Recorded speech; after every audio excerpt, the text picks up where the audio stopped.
It started with a dare, as most bad ideas do.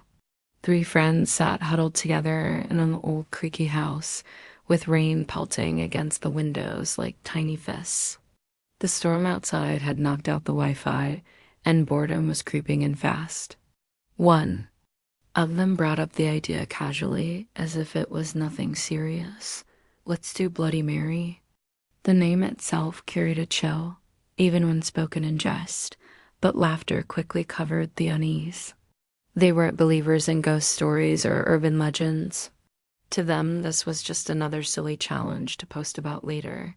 The bathroom was small, with peeling wallpaper and a mirror that had seen better days.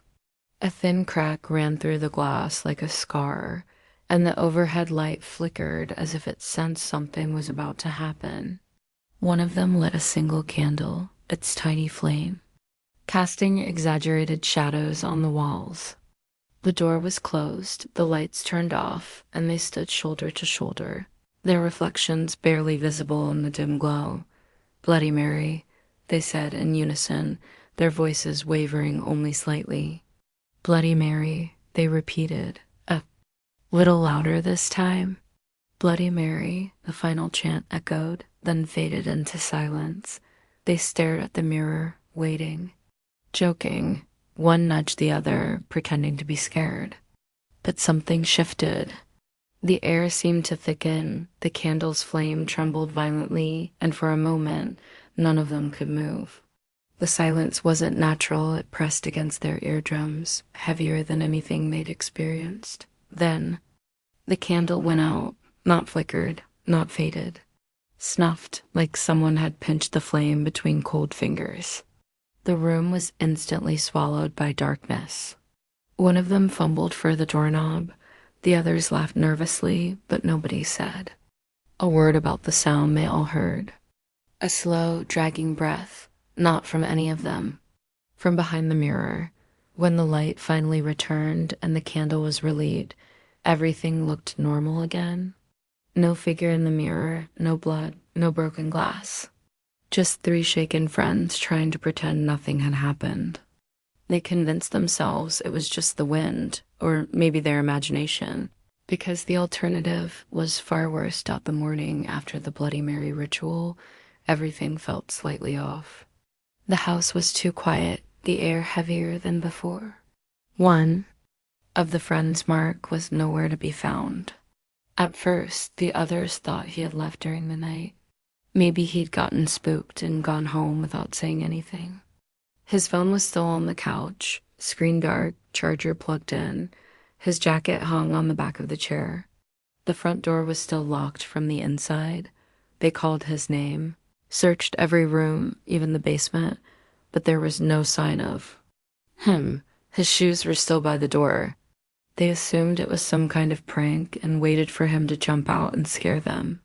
Hours passed, no Mark. That night, the mood in the house shifted. The remaining two tried to stay calm, playing music, and keeping every light on. But the mirrors, especially the bathroom mirror, kept drawing their attention. One of them swore they saw a flicker of movement, a face in the glass that wasn't theirs. They covered the mirrors with towels and tried to sleep. When morning came, only one person remained. The second disappearance was even more unsettling. The bed was still made, untouched. The window was closed. No signs of struggle, no signs of escape, just silence. But on the mirror in the hallway, a single damp handprint had appeared overnight.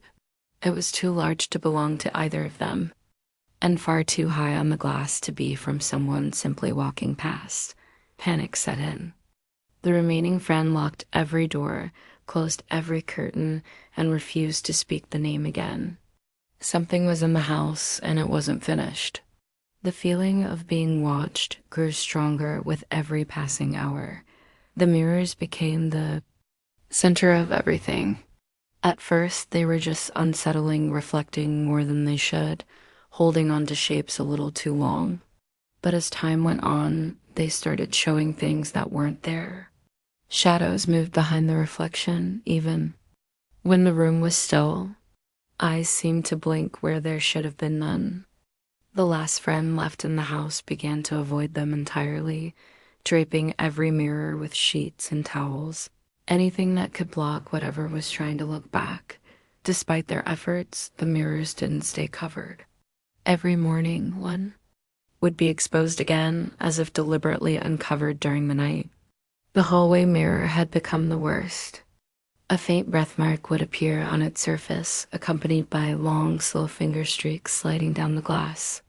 It looked like someone or something was inside it, trying to press through Dot. It wasn't just the mirrors anymore, though. Whispers came when they stood near one, faint and cold, like someone muttering through the other side. They weren't full words, just fragments, syllables too broken to understand. But they were always there, circling around the silence. One night, while checking the covered bathroom mirror, they found the cloth on the floor and the mirror completely fogged. There was a message scrawled in the condensation, not written by hand, but almost clawed into the glass from the inside. It simply said, "I see you." That was when the friend realized it wasn't just reflections that were being manipulated. The mirrors had become windows. Portals. Every glance, every sound, every chill was being watched, recorded, mirrored. The house didn't feel haunted. It felt occupied. And the thing inside those mirrors wasn't content with watching anymore. It wanted more. It wanted in. After the second disappearance, the final person tried to leave the house, but something prevented them. Not a locked door or broken window. Those all worked just fine. It was something deeper, psychological. Each time they reached the door, ready to step out, a wave of dread froze them in place. Thoughts would flood, and suddenly irrational fears, twisted memories, and the overwhelming certainty that something horrible would happen the moment they crossed the threshold. It was as if the house was inside their mind now, manipulating their will, convincing them to stay. They tried calling for help, but every phone call dropped into static, and the screen would flash random symbols. Even when they managed to get a call through, the person on the other end would only hear silence. Internet refused to connect. Messages were never delivered. The house had effectively cut off all lines of communication, wrapping the last occupant in a cocoon of isolation. At night, the feeling intensified. They would hear footsteps pacing outside their locked bedroom door, slow, heavy, deliberate. Doors creaked open on their own, lights flickered violently, and reflections in the mirror began showing scenes from rooms that were supposed to be empty. The house no longer obeyed the laws of space. Doors would lead to different places each time they were opened. Hallways seemed longer, and time felt warped. What truly shattered their grip on reality was the voice. It never came from one place. Sometimes it echoed from inside the vents, sometimes from behind the walls, sometimes directly behind them. It would whisper their name, slowly, drawn out, mocking. It wasn't trying to scare them anymore. It was trying to wear them down. The deeper they fell into the house's maze of fear, the more their memory began to fade. Days blurred together. Reality became a loop. The whispers became clearer. They weren't random anymore. They were calling, repeating a name that wasn't theirs, over and over, as if summoning someone. The figure in the mirror began to appear more often, not in full form, but piece by piece. At first, it was just the eyes deep, sunken, bloodshot. Then the shape of a mouth, always moving as though speaking silent curses. The face didn't resemble any human. It was too pale, too symmetrical, and its expression never changed. It didn't blink. It didn't move. It stared. They began to understand that what they had summoned wasn't just a spirit or a ghost. It was something much older, much darker. The ritual they thought was a game had been more than a chant. It was an invitation. A door had been opened, and now something had stepped through. The myth of Bloody Mary, often mocked and repeated at sleepovers, wasn't fiction. It was a warning. and they had ignored it. The mirrors, once only reflections, had become its domain. Every surface now shimmered with its presence. Even in covered glass, faint movements would ripple beneath the sheets, like something crawling just beneath the surface.